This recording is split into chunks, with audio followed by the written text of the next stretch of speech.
আরে টিকাটলির মোড়ে একটা অভিশাপ সিনেমা হল রয়েছে, বলে নাকি কন্ডিশন রয়েছে।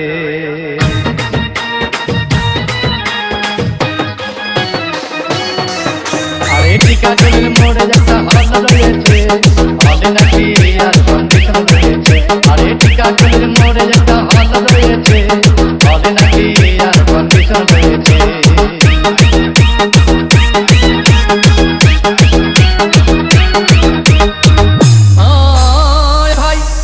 একদিন গেলাম সিনেমা দেখতে, আর রিক্সা থেকে নেমে দেখি হলে একটি সুন্দরী মেয়ে দাঁড়িয়ে আছে।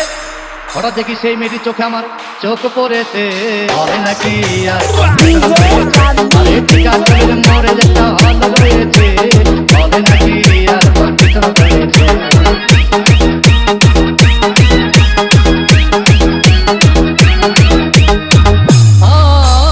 ভাই হাউসফুল কোনো টিকিট নাই, ব্ল্যাকের 10 টাকার টিকিট 20 টাকা কিনে নিয়ে কোনো রকম ভিতরে বসলাম।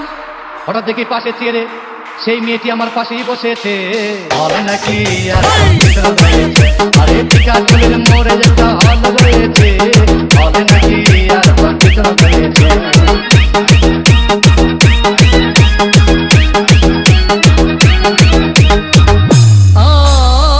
ভাই সিনেমা আরম্ভ হয়ে গেল। রাজ্জাক সাবানা যখন প্রেমে হাবুডুবু খাচ্ছিল, তখন আমার বুকের ভিতর ধূপধাপ শুরু হয়ে গেল। আমি যদি প্রেম করতে পারতাম, তখন দেখি পাশের সিটে বসা সেই মেয়েটি আমাকে সিমটি মেরেছে, বলে নাকি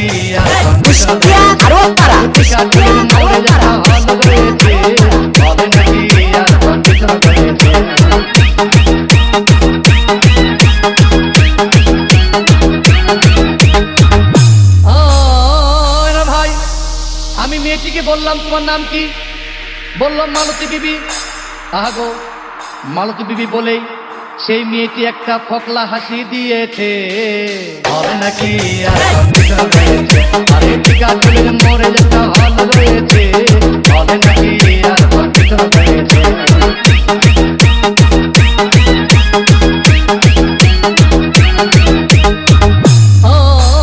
ভাই সিনেমা শেষের পথে রাজ্জাক ভিলেন যখন ধূপধাম মারপিট, আবার সাবানা এসে রাজ্জাককে বললাম আমি তোমার চিরদিনের সাথী।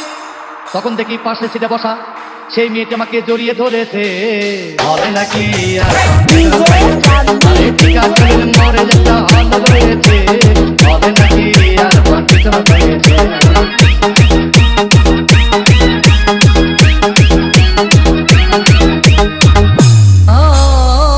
ভাই সিনেমা শেষ হয়ে গেল, বাইরে আসলাম, রিক্সা নিলাম। হঠাৎ দেখি মেয়েটি দৌড়ে এসে আমার রিক্সার ভিতর চেপে বসেছে, বলে নাকি আরে টিকাটলির মোড়ে যেটা হল রয়েছে, বলে নাকি কন্ডিশন রয়েছে।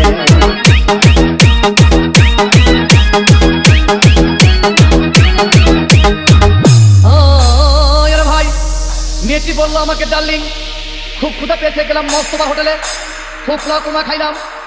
হঠাৎ দেখি বয় একটা 500 টাকার বিল এনেছে।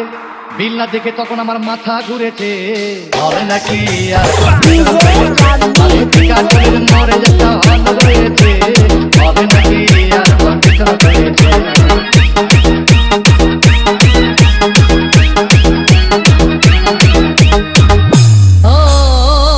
ভাই খাওয়া দাওয়া শেষ হয়ে গেল।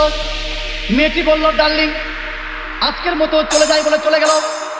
আমি বাড়ি এসে রিক্সা থেকে নেমে রিক্সা ভাড়া দিতে গিয়ে দেখি মেয়েটি আমার পকেট মেরে চলে গিয়েছে, বলে নাকি আরে টিকাটলির মোড়ে যেটা হল রয়েছে, বলে নাকি কন্ডিশন রয়েছে। Exclusive remix by DJ Rabbi from Kustia.